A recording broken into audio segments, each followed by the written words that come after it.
You post when you happen to have a moment, mid-morning, late afternoon, late at night, when the content is ready, but you really don't know who's going to see it. By the end of this, you'll know how to find in Metricool the hours that your audience is most active online and schedule your content directly in them. If you want to follow along on your own accounts, the link to sign up is in the description. First things first, you're going to want to head into the Metricool planning section and then the calendar. When you're in here, you'll notice some different colors and shadings, and this is your best time to post. So if you see a more darker area, that means that your audience is most active during those hours.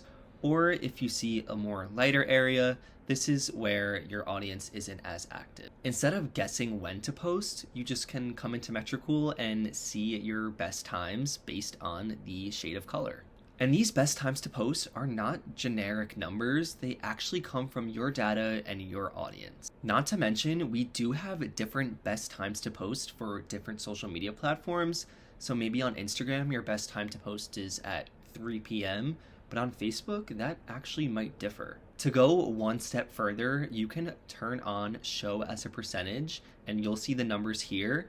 This way, it's easier to read than just the shades of color. When you're going to schedule your content, the easiest way is to look at the best times and then just press on that time and create your content right here. And that is how you post content without guessing if your audience is actually there, directly from the calendar that you plan it on.